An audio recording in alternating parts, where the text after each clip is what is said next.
Okay, week in review. I'm going to start with a few questions from the comments on these videos. So if you have any questions that you want answered, put them in and I'll try to get to them the following week. From Beto Garza, what are a few things you do on a daily basis that have a positive impact on your life? Thanks. Well, reading, I think, is by far one of the most important things I do on a daily basis, in the morning and in the evening. Every day when I wake up, for anywhere from 15 to an hour and a half, 15 minutes to an hour and a half, I'll read. That's dependent on how into the book I am at the time. Sometimes if I'm really into a book, I'll read for an hour, hour and a half.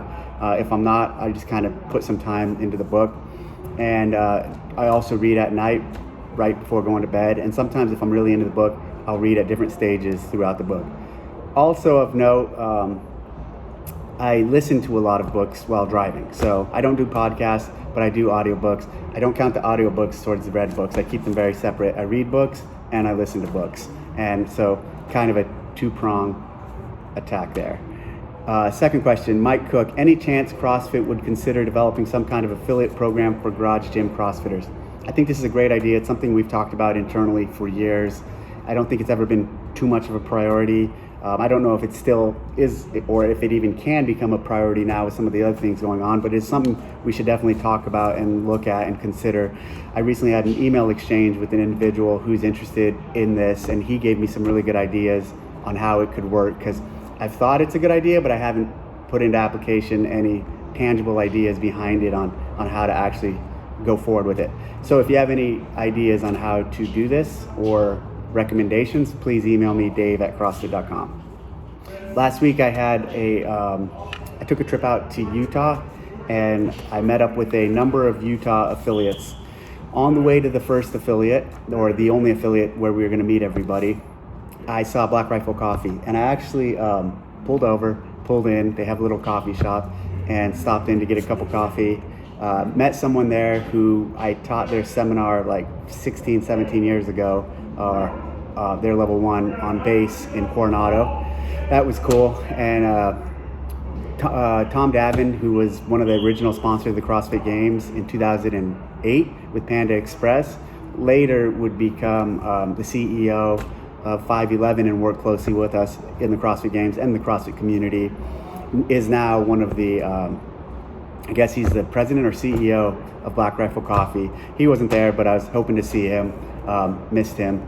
Cool facility, cool company. They got a lot of neat stuff going on. They just recently went public, so that's congratulations to them. After that, I went to the affiliate. We had about 15 affiliates there.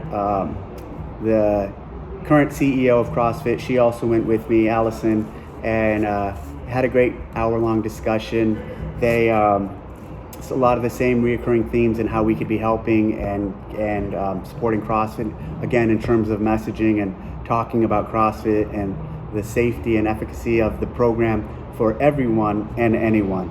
Messaging was another big one. No, I'm sorry, a different type of messaging. Hearing from CrossFit, hearing from us, talking to the affiliates, and talking to them on a regular basis was another thing that came up with them, and also at a lot of other locations. I talked about the affiliate newsletter and asked them if a lot of them receive it, and a lot of them had not even received it. So CrossFit sends out an affiliate newsletter. At this point, I think it's every 2 weeks. At one point, it definitely was every week. I kicked that off years ago, and when I was a CEO, and I said, let's do it every week. I think the tempo changed at some point. Regardless, if you're an affiliate owner and you're not getting that affiliate newsletter, you can go into the affiliate portal and you can update your contact information, or you can email affiliate support@crossfit.com and they can update your information so you get that email. Also, the affiliate portal, Gary told me today, has a new feature to where you can make the point of contact someone other than the LOR. So if you have a head coach or a trainer that you want to get the information from HQ, from us, you can put them in as a point of contact. Another piece of content that CrossFit has been sending out for a while that has great information is the TPC, the professional coach. So the training team sends that out, and it goes out to all level 1 trainers. So if you've been to the level 1 course, you're supposed to get that email. I think that's once a month. It might be twice a month now. I'll find out. On that, if you're not getting that and you want to get it, email seminars@crossfit.com and tell them you want to be added to the list for the TPC. This week, so that was mostly so that was the gym visit with the affiliates in Salt Lake City.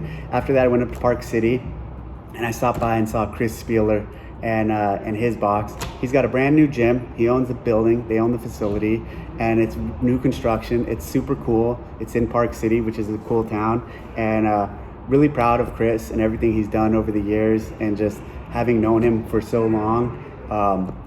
One of the early, was at the first CrossFit Games, 2007. Then he was a CrossFit Games competitor for a number of years after that. And to see him as a coach and affiliate owner and running his business and changing people's lives, and he's one person who stands out to me from the old guard of athletes who I stayed in close contact with over the years. And we ended up losing contact as he stopped competing and stopped working on seminar staff. But I could always rely on him to reach out to me and check in on holidays or see how the family was doing. So even though we've grown apart from a close working relationship, he still stayed in contact more than I have stayed in contact. So kudos to Chris for that. He stayed in contact, and I really appreciate that. When I was fired, he reached out. And then when I was rehired or re-brought on board, whatever you want to call it, he reached out again. So I made it a priority to see Chris because he's a special guy. Today I went out to Monterey, had lunch with an affiliate. Prior to that, I had calls with a couple affiliates, and I had a call with Chris Cooper that went well. He's doing a lot of cool things. Had lunch with an affiliate who emailed us recently to discuss. He wanted to discuss some points, and had a great talk with him. And it's again, some of the things we need to work on are right there, and we just need to start working on them. Hopefully we can make some progress and show the affiliate community that we're listening, and that some of the things I'm hearing and others, it's not just me obviously, have heard, we actually make progress on. This last weekend I hosted a shooting competition at my ranch, and for 22s. It was really fun. It was a team competition based off of the competition dynamics matches I've shot before. You have to find, range, and engage, not hidden, but targets that are out in the hills. And I think everyone enjoyed it. I enjoyed it. I didn't shoot it. I've had a really crazy past week. My wife had a total knee replacement surgery on Friday, so I've had to deal with that and taking care of her. And then during that match, juggling a lot. So for most of July, I probably won't be traveling much, if at all, but I will be talking to affiliates and talking to members of the community and members of the staff, mostly via phone call and Zoom.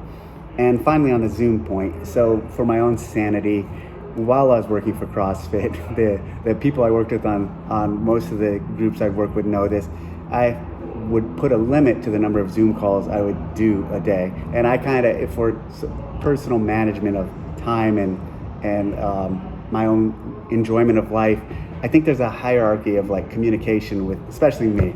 I start with email, and then if email's not enough, then we could do a phone call, and then if phone call doesn't work, last resort is Zoom calls. I think people default to this place of doing everything on Zoom, and it's just such a suck of life to constantly be on Zoom calls. So if there's any recommendation I could give to people who are struggling with Zoom calls, fucking disconnect. Do a phone call instead of a Zoom call. Even call into the Zoom and kind of walk around and do something else.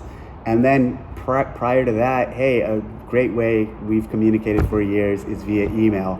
And so utilizing email and accomplishing things there prior to escalating is, I think, good advice for people who are feeling overwhelmed with all the Zoom calls.